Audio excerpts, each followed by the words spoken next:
నమస్తే. Welcome to Suman TV. నేను పద్మిని. ప్రస్తుతంతో పాటు ప్రముఖ ఆధ్యాత్మికవేత్త, వాస్తు జ్యోతిష పండితులు, అలాగే జమాలజిస్ట్ శ్రీమతి తనిష్క గారు మనతో పాటు ఉన్నారు. మాట్లాడదాం. మేడం నమస్తే మేడం. నమస్తే అండి. చాలా ఫ్రీక్వెంట్‌గా వినిపించేది. చాలా మరి ఎట్లా ఇచ్చేస్తున్నారో తెలీదు. ఎట్లా ఈ సమస్యల్లోకి వెళ్ళిపోతున్నారో తెలీదు. అంటే మంచి హృదయంతో కొంతమంది చేస్తూ ఉంటే కొంతమంది దాని నుంచి ఆశించి అంటే వడ్డీ రూపంలో ఆశించి కూడా కొంతమంది చేయొచ్చు. అంటే డబ్బులు ఎవరికో ఇవ్వటం, అవి తిరిగి రావకపోవడం. అవును. ఇది కామన్‌గా ఎదురయ్యేటటువంటి సమస్య. ఈ ఇవ్వటం కూడా చేసేటటువంటి తప్పులేంటంటే ఇంట్లో తెలియకుండా ఇచ్చేయటం కొంతమంది చేస్తుంటారు. అవును. హస్బెండ్‌కి ఒకవేళ తెలిసే పరిస్థితి వస్తుందంటే టెన్షన్ పడిపోతూ ఉంటారు. ఎట్లా ఏం చేయాలి ఈ డబ్బుల్ని? లాక్స్ ఆఫ్ రూపీస్‌లో అంటే అప్పటికప్పుడు అరేంజ్ అవ్వవు కదా! అవును. అవును. సో, రకరకాల కారణాలు దీనికి. మంచితనంతో కూడా కొంతమంది చేస్తూ అవును. ఉంటారు. పోన్లే పాపం కష్టంలో ఉన్నారు. మన ఇంట్లో చెప్తే వాళ్ళు ఒప్పుకోరు, ఇవ్వనివ్వరు ఇట్లా ఏమైనా. మరి ఈ ఇచ్చిన డబ్బులు తిరిగి రావాలి అనంటే గనక ఏం చేయాలి మేడం? ఏదైనా రెమెడీ ఉంటుందా? ఓకే. అంటే ఇప్పుడు చాలా మందిలో ఏం చేస్తారంటే చిట్టీలు వేసి డబ్బులు తీసి ఆ! తెలిసిన వాళ్ళకి ఇచ్చేస్తారు. మరీ ఎక్కువ వాళ్ళు బాధపడుతున్నారండి. వాళ్ళకేదో కష్టాలని. ఎగ్జాక్ట్‌లీ. అంటే ఎక్కువ లేడీస్ ఏందంటే ఒకరికొకరు మాట్లాడుకుంటే చాలా ఇంటి చుట్టుపక్కల ఉన్నవాళ్ళు కొంచెం సపోర్ట్ క్లోజ్‌గా చేస్తారు. ఉంటారు. సర్లే మంచి చేస్తాం కదా! అట్లని. కానీ మళ్ళీ వాళ్ళకేదో ఇబ్బంది వచ్చి వీళ్ళకి రిటర్న్ ఇవ్వలేకుండా పోతారు. హ్మ్. సో, అప్పుడేమైతుందంటే, అది వాళ్ళ ఇంట్లో వచ్చి ఎవరినో గొడవ పడడమో, మళ్ళీ వాళ్ళ హస్బెండ్‌కి అప్పుడు తెలిసిపోతే, అప్పుడేమైతుందంటే, ఇవన్నీ నీకేం అవసరం ఉంది? నువ్వెందుకు తీసిచ్చినావు అని. ఇంట్లో ఇట్లా ఒకరికొకరు అట్లా గొడవలైతుంది. కానీ, అసలు వీళ్ళు అనుకోకుండా చేసే పొరపాటు జాతక రీతిగా ఎట్లా అంటే, లగ్నానికి థర్డ్ హౌస్. హ్మ్. ఓకే. ఇవి మంచియో, చెడువో మనం చేయవచ్చమా? హెల్ప్ చేయవచ్చమా? చేయలేదా? ఒక విషయం ఆలోచన చేసేది కూడా హ్మ్. ఉంటుంది. కానీ హ్మ్. అది చక్రంలో వాళ్ళకి థర్డ్ హౌస్ నెగెటివ్‌గా ఉండింది అనుకోండి. వాళ్ళు ఏం చేస్తారంటే, సర్లే పోన్లే అని చెప్పి వెంటనే ఇచ్చేస్తారు. వాళ్ళు తీసుకునే డెసిషన్స్ అస్సలు రాంగ్ హ్మ్. అయిపోతదక్కడ. కానీ హెల్ప్ చేయాలని ఒక ఉద్దేశ్యం ఉంటుంది ఎవరికైనా కానీ. అయితే అప్పుడు ఏమైతుందంటే, మళ్ళీ వీళ్ళకి రిటర్న్ రాదు. సో, అది థర్డ్ హౌస్‌ని పెట్టి ఉంటుంది. అంటే వాళ్ళకి రావాలి, తొందరగా రావాలి అంటే. కొన్ని జాతకాలు ఇప్పుడు తులా లగ్నం అనుకోండి. వాళ్ళకి థర్డ్ హౌస్ ఎవరంటే గురువు అయితాడు. హ్మ్. అప్పుడు చక్రంలో గురువు వాళ్ళకి బాగా లేకపోతే అప్పుడు వాళ్ళేం చేస్తారంటే అసలు వాళ్ళు సర్లే వాళ్ళ పక్కింట్లో తెలిసిన వాళ్ళొచ్చి మాట్లాడారు. వాళ్ళకి హెల్ప్‌ని అడిగారు. ఇచ్చేసాం కదా! మళ్ళీ ఎంత ట్రై చేసినా ఆ రాదు. డబ్బులు తిరిగి. రాదు. తిరిగి రాదు. కానీ వీళ్ళు దానికి తగినట్టుగా వీళ్ళకేందంటే లగ్నానికి థర్డ్ లార్డ్ ఎవరని చూడాలి. వాళ్ళ జాతక రీతిగా. చూసుకొని దానికి సంబంధించింది. ఇప్పుడు సపోజ్ గురువు అని చెప్పాము. గురువు అనేటప్పుడు గురువుకి సంబంధించినది ఏందంటే జనరల్‌గానే గురువు అంటేనే ధనకారకుడు. హ్మ్. అప్పుడు గురువుకు సంబంధించిన పూజలనేది ఓకే. ఉంటుంది. ఓకే. సో, ఇంకా ఏందంటే వాళ్ళకి ఎట్లా ఫాలో అవ్వాలంటే ఇది వచ్చి గురువారం రోజుల్లో జనరల్‌గా లేకపోతే వాళ్ళకి ద్వాదశి తిథి. హ్మ్. సో, ఈ 2 ఇంపార్టెంట్. గురువుకు శుక్లపక్షమా? సంబంధించింది బహుళపక్షమా? అది రెండైనా 2 పర్వాలేదు. కానీ ఏది? ద్వాదశి తిథి, ఓకే. 12 తిథి వస్తది. 12 ఆ! ఆ ద్వాదశి తిథి ఏందంటే ఇంద్రుడికి కూడా ఇష్టమైన తిథి అది. అవునా? హ్మ్. హ్మ్. సో, అక్కడ చాలా ఇంపార్టెంట్. ఇంద్రాణి అంటే వాళ్ళ భార్య కూడా చాలా ఇష్టమైనది. సో, ఎక్కువ ఏందంటే మహాలక్ష్మి పూజలు వాళ్ళు అసలు ఆ టైమింగ్‌లో చేసుకొని రాజయోగం పొందారు. అబ్బబ్బా! హ్మ్. ఇంద్ర ద్వాదశి ఆ! నాడు. అవును. ఇంద్ర రాజయోగం అంటారు. ఆ రాజయోగం కూడా ఇంద్రుడు పొందాడు అనే దానికి ఇది ఒకటి మేజర్. అప్పుడు ద్వాదశి తిథిలో వీళ్ళు తప్పకుండా చేయడం వల్ల ఇంకా మంచిగా ఉంటుంది. ఏం చేయాలి మేడం? వీళ్ళొచ్చి ఎట్లానంటే ఆహ్, ఆ రోజు ఇప్పుడు సపోజ్ ఈ తులా లగ్నంగా ఉంటే వాళ్ళకు అసలు గురువారం చేసుకోవచ్చు. లేదు హ్మ్. కామన్‌గా చేసేవాళ్ళు ద్వాదశి తిథిలో ఎలా చేయాలి అంటే, ఓకే.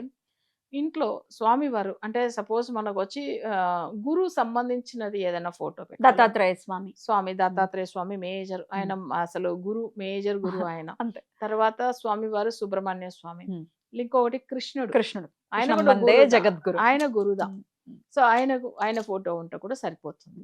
అయితే ఇవి వాళ్ళ వాళ్ళ ఇష్టం. ఈ ఓకే. అయ్యప్ప స్వామి కూడా గురు. గురుస్థానంలో. సో శివుడు కూడా గురువంటారు. మేధా దక్షిణామూర్తి గురువే కదా! దక్షిణామూర్తి. హ్మ్. ఇట్లా గురు స్థానంలో ఉన్నవాళ్ళు హ్మ్. వాళ్ళ ఫోటోస్ వాళ్ళకిష్టమైన దైవం హ్మ్. పెట్టేసుకొని, హ్మ్. అయితే వాళ్ళేం చేయొచ్చమంటే, ఆ రోజు వాళ్ళకి ఇప్పుడు సపోజ్ దత్తాత్రేయుడు పెట్టుకున్నాం అనుకోండి. హ్మ్. ఆయనకి ఎక్కువ ఇష్టమైన రోజు గురువారం, ఆ! పౌర్ణమి. ఈ ఆ! 2 తిథులు. కానీ మన ద్వాదశి తిథికే మనం వెళ్తున్నాం కాబట్టి, ఆ! అదే రోజు ఏం చేయొచ్చమంటే, స్వామివారిని అసలు ఆయనకు ఇష్టమైన పువ్వులతో అర్చన అంటే జనరల్‌గా వచ్చి ఎక్కువ పసుపు కలర్‌లో ఉన్న ఆ! పువ్వులతో అర్చన చేయొచ్చు ఆయనకు. అర్చన చేసేసి స్వామివారి మంత్రం చదువుకొని, ఆయనకు ప్రసాదం ఏదైనా నైవేద్యం పెట్టి, ఎవరు పేరు అంటే మనం ఎవరికి ఇచ్చామో, వాళ్ళ పేర్లు అసలు ఆయన దగ్గర చెప్పుకోవాలి. ఓహ్! ఓకే. ఎందుకంటే, వాళ్ళు నాకు తొందరగా మనీ రిటర్న్ ఇవ్వాలి. అసలు స్వామి నేను అనుకోకుండా ఇలా పొరపాటు చేశాను. కానీ మంచిదే అనుకోని చేశాను. సో, మంచిది చేశాను. కానీ నాకు వాళ్ళది అంటే రిటర్న్ ఇవ్వాలి అట్లా అని చెప్పి వాళ్ళ దగ్గర కోరుకోవాలి. ఎందుకంటే వాళ్ళు కూడా మంచి వాళ్ళే ఉంటారు. చుట్టుపక్కల ఉన్న వాళ్ళకి మనీ రాకపోవచ్చు. సో దానివల్ల వీళ్ళకి ఏమైతుందంటే వీళ్ళ జాతక రీతిగా అది చాలా ప్రాబ్లమ్ ఉన్నప్పుడు డిలే అవుతుంది. సో అప్పుడు ఏమైతుందంటే సో వీళ్ళు అలా కోరుకుని మొక్కితే వాళ్ళకి ఏదో ఒక మనీ వస్తే దాన్ని వీళ్ళకి రిటర్న్ ఇచ్చేస్తారు. కరెక్ట్. సో అట్లా స్వామి వారి దగ్గర మనం గట్టిగా కోరుకుంటే ఏదైనా దుష్ట గ్రహాలు ఇట్లా థర్డ్ హౌస్ నెగిటివ్ ఉంటే అప్పుడు వాళ్ళకి ఏమైతుంటే అది తొలగిపోతుంది. ఇది చేసేది ద్వాదశి తిథిలో తప్పకుండా చేస్తే తప్పకుండా వాళ్ళకి డబ్బులు అనేది రిటర్న్ ఎన్నాళ్ళు వస్తుంది. చేయమంటారు ఇది? ఇది 12 అనేది ఉంటుంది. ద్వాదశి సంవత్సరం. అంటేనే 12. ఉమ్. సో అట్లా 12 ద్వాదశి తిథి అంటే నెలలో 2 నెలలో తిథిలో 2 2 చేసేసుకుంటే 6 6 నెలలు నెలల్లో వచ్చేస్తది. ఆ. కొంతమందిలో ఏందంటే ఒకవేళ మేము పర్టిక్యులర్‌గా ఆ టైం చేయలేదనంటే గురు హోరా టైమింగ్‌లో చేయవచ్చు. సో ద్వాదశి తిథి టైం అంతా 6 నెలలు పడుతుంది అంటే సో ఎలా చేసుకోవచ్చు. ప్రతి గురువారం కూడా చేసుకోవచ్చు. చేసుకోవచ్చు. గురుహోరం. కానీ కామన్ కానీ ద్వాదశి తిథిలో చేస్తున్నప్పుడు ఐశ్వర్యము, రాజయోగం కూడా వస్తది. అద్భుతం. అది మంచి తిథి అన్నమాట. అందుకే ఇప్పుడు స్వామి వారిది కూడా పంగుని ఉత్తరం అంటారు తమిళ్లో. పంగుని అంటే 12 అసలు 12 నెల. సో లెక్క ప్రకారం. అయితే ఉత్తరం అంటే 12 నక్షత్రం. 12వ నక్షత్రం. అంటే అప్పుడు మంత్ 12th మంత్ 12ది 12th నక్షత్రము ఉత్తర పంగుని ఉత్తరం అంటారు. పాల్గొన మాసంలో వచ్చే ఉత్తర నక్షత్రం. తమిళ్లో పంగుని అంటారు. పంగుని. పంగుని ఉత్తరం ఈ 2 కలిసి వచ్చే నక్షత్రం రోజు ఇప్పుడు ఏప్రిల్ 1కి వస్తుంది. వస్తుందా? ఆ రోజు గురువు లాంటిది ఇప్పుడు సుబ్రహ్మణ్య స్వామి గురు. ఆయనని అసలు ఆ రోజు అంటే దర్శనం చేసుకోవడము అసలు అంత విశేషము. అలానే గురు పవర్లో ఎవరైనా ఉంటే ఆ గురు బలం ఇప్పుడు సపోజ్ దత్తాత్రేయ స్వామి ఇలాంటిది ఆ రోజు మెల్లి దర్శనం చేయడము చాలా మంచిది అనమాట. అద్భుతం. అది వచ్చి ఏంటంటే అసలు ఎంత కష్టంలో ఉన్న వాళ్ళకి కూడా అష్ట ఐశ్వర్యాలు ఇచ్చేస్తాడు ఆ రోజు. సో అంత దర్శనం చేత చేయాలి. అసలు సుబ్రహ్మణ్యేశ్వర స్వామి అంతే కదా, ఇంకా పూజలు ఇవన్నీ పక్కన పెట్టేస్తే ఆయన్ని చూస్తే చాలు. పంగుని ఉత్తరం అంటారు దాన్ని. ఏప్రిల్ 1కి వస్తుంది. అసలు మనం నెట్ లో సెర్చ్ చేసి కూడా తెలుస్తాయి. పంగుని ఉత్తరం అంటే మహాలక్ష్మి మహావిష్ణు కూడా ఇష్టమైన రోజు అది. అవునా? సో ఎందుకంటే అంత ఐశ్వర్యం ఇస్తారు ఆ రోజు. సో ఇది ఇయర్లీ వన్స్ వస్తది పంగుని ఉత్తరం అనేది. సో భలే చెప్పారు. ఇది గుర్తు పెట్టుకుందాం ఇప్పుడు మనం. ఎందుకంటే మన ద్వాదశి తిథి గురించి మాట్లాడుతున్నాం. సడన్ గా వచ్చింది. అవును, గుర్తు పెట్టుకోండి. ఏప్రిల్ 1 వెళ్ళండి. అవును, ఇది ఎవరైనా చేసుకోవచ్చు. సుబ్రహ్మణ్య స్వామి టెంపుల్ దగ్గర ఉంటే కూడా వెళ్ళి దర్శనం చేసుకుని రావచ్చు. తప్పకుండా. చాలా చక్కగా తెలియజేశారు. ఖచ్చితంగా ఇబ్బందుల నుంచి మన వాళ్ళు బయటపడాలి, ఇచ్చిన డబ్బులు తిరిగి రావాలి, అట్లా స్టక్ అయిపోయండి అని చెప్పేవాళ్ళు చాలా మంది ఉంటారు. బాధ అనిపిస్తుంది. ఆ ఇబ్బంది నుంచి బయటపడాలని మనస్ఫూర్తిగా కోరుకుంటూ చాలా చక్కగా తెలియజేశారు మేడం. కృతజ్ఞతలు. నమస్తే మేడం. నమస్తే.